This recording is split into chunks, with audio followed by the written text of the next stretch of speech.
ਕਹਿੰਦੇ ਇਸ ਵਕਤ ਈਗੋ ਕਲੈਸ਼ ਔਰ ਇਸ ਵਕਤ ਜਿਹੜੀ ਰੰਜਿਸ਼ਾਂ ਇੱਕ ਆਪਸ ਦੇ ਵਿੱਚ ਇਹ ਵੀ ਨੇ ਕਿ ਕੌਣ ਅਗਵਾਈ ਕਰੇਗਾ ਅੰਦੋਲਨ ਦੀ, ਕੌਣ ਪਿੱਛੇ ਰਹੇਗਾ। ਕਹਿੰਦੇ ਹਰ ਕੋਈ ਅਗਵਾਈ ਕਰਨਾ ਚਾਹੁੰਦਾ ਹੈ, ਕੋਈ ਵੀ ਜਿਹੜਾ ਉਹ ਪਿੱਛੇ ਖੜ ਕੇ ਸੁਣਨਾ नहीं चाहता, काम नहीं करना चाहता। कहते इस वक्त लड़ाई ये चल रही है, की लड़ाई यही है आपस में किसानों? देखो, मुझे लगता है कि मैं तो दोनों फोरमों के बारे में कह सकता हूँ। दोनों फोरम पिछले 1 साल से सड़क पे बैठे हैं, आंदोलन कर रहे हैं, तो ये तो हम कह नहीं सकते कि भाई काम नहीं करना चाहते और नेतृत्व करना चाहते हैं।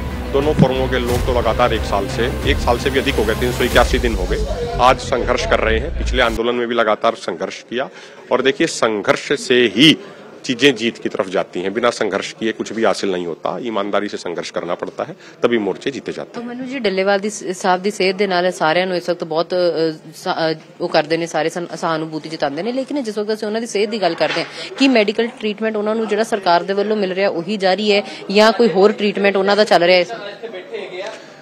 देखिए, समय समय पे है ना उनकी नसें बंद हो जाती हैं, तो इसीलिए 48-72 घंटे बाद नसें बदलनी पड़ती हैं और कई नसें बंद होने की वजह से फिर वो उनकी जो मेडिकल एड है वो कई बार बंद करनी पड़ जाती है। 8-8 10-10 दिन तक वो लगातार बंद रहती है।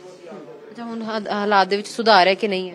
अभी थोड़ी स्थिति कंट्रोल में है। कहते इस वक्त ईगो क्लैश और इस वक्त जिहड़ी रंजिशां एक आपस दे विच ਇਹ ਵੀ ਨੇ कि कौन अगवाई करेगा अंदोलन दी, कौन पिछे रहेगा। कहते हर कोई अगवाई करना चाहता है, कोई भी जिहड़ा वो पिछे खड़ के सुनना नहीं चाहता, काम नहीं करना चाहता। कहते इस वक्त लड़ाई ये चल रही है, की लड़ाई यही है आपस दे विच किसानों? देखो, मुझे लगता है कि मैं तो दोनों फोरमों के बारे में कह सकता हूँ।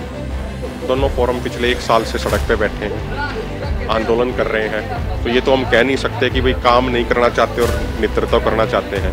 दोनों फोरमों के लोग तो लगातार 1 साल से भी अधिक हो गए, 381 दिन हो गए, आज संघर्ष कर रहे हैं। पिछले आंदोलन में भी लगातार संघर्ष किया और देखिए संघर्ष से ही चीजें जीत की तरफ जाती हैं। बिना संघर्ष किए कुछ भी हासिल नहीं होता, ईमानदारी से संघर्ष करना पड़ता है, तभी मोर्चे जीते जाते हैं। तो मनु जी डल्लेवाल साहब की सेहत के नाल सारिਆਂ ਨੂੰ ਇਸ ਵਕਤ ਬਹੁਤ ਉਹ ਕਰਦੇ ਨੇ, ਸਾਰੇ ਸਹਾਨੁਭੂਤੀ ਜਤਾਉਂਦੇ ਨੇ, लेकिन जिस वक्त ਅਸੀਂ ਉਹਨਾਂ ਦੀ ਸਿਹਤ ਦੀ ਗੱਲ ਕਰਦੇ ਹਾਂ ਕਿ ਮੈਡੀਕਲ ਟ੍ਰੀਟਮੈਂਟ ਉਹਨਾਂ ਨੂੰ ਜਿਹੜਾ ਸਰਕਾਰ ਦੇ ਵੱਲੋਂ ਮਿਲ ਰਿਹਾ ਉਹੀ ਜਾਰੀ ਹੈ ਜਾਂ ਕੋਈ ਹੋਰ ਟ੍ਰੀਟਮੈਂਟ ਉਹਨਾਂ ਦਾ ਚੱਲ ਰਿਹਾ ਹੈ?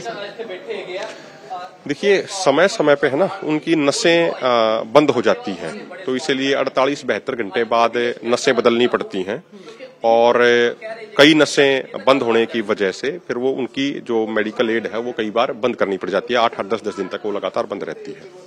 अच्छा, हुण हालात दे विच सुधार है कि नहीं है? अभी थोड़ी स्थिति कंट्रोल में है। कहते इस वक्त ईगो क्लैश और इस वक्त जिहड़ी रंजिशां एक आपस दे विच ਇਹ ਵੀ ਨੇ कि कौन अगवाई करेगा अंदोलन दी, कौन पिछे रहेगा। कहते हर कोई अगवाई करना चाहता है, कोई भी जिहड़ा वो पिछे खड़ के सुनना नहीं चाहता, काम नहीं करना चाहता। कहते इस वक्त लड़ाई ये चल रही है, की लड़ाई यही है आपस दे विच किसानों? देखो, मुझे लगता है कि मैं तो दोनों फोरमों के बारे में कह सकता हूँ। दोनों फोरम पिछले 1 साल से सड़क पे बैठे हैं, आंदोलन कर रहे हैं, तो ये तो हम कह नहीं सकते कि भाई काम नहीं करना चाहते और नेतृत्व करना चाहते हैं। दोनों फोरमों के लोग तो लगातार 1 साल से भी अधिक हो गए, 381 दिन हो गए, आज संघर्ष कर रहे हैं। पिछले आंदोलन में भी लगातार संघर्ष किया और देखिए संघर्ष से ही चीजें जीत की तरफ जाती हैं। बिना संघर्ष किए कुछ भी हासिल नहीं होता, ईमानदारी से संघर्ष करना पड़ता है, तभी मोर्चे जीते जाते हैं।